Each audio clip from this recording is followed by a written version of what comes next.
مين مننا ملهوش طلب ولا ليه دعوة عند رب العالمين؟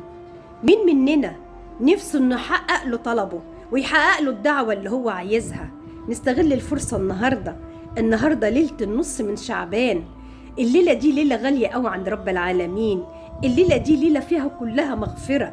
الليلة دي ليلة حلوة جدا وعظيمة جدا عند رب العالمين. عند رب العالمين أحلى أعظم 3 ليالي: ليلة النص من شعبان، ليلة القدر، يوم عرفة. دول بتبقى أيام عظيمة قوي عند رب العالمين، بيغفر فيها الذنوب، واللي ليه أي دعوة، اللي ليه أي طلب، ربنا بيستجاب له إن شاء الله.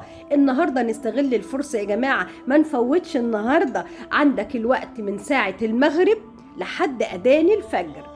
الوقت الوقت اللي يناسبك او يناسبك.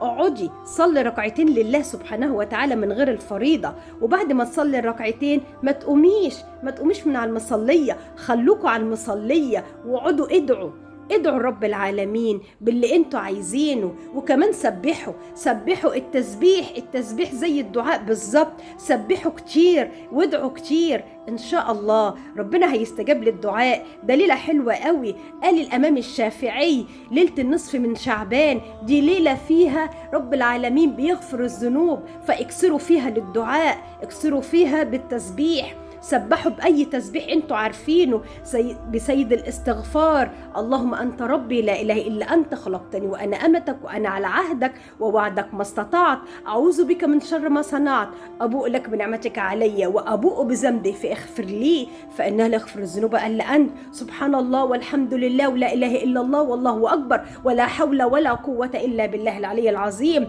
سبحوا التسبيح كتير، كل التسبيح اللي يجي على بالك قوله، كل الدعاء اللي انتوا عايزينه قوله، ان شاء الله ربنا هيستجاب بإذن الله تعالى، ويتحقق الدعوة ويتحقق لك الأمنية اللي انتوا عايزينها مهما كانت.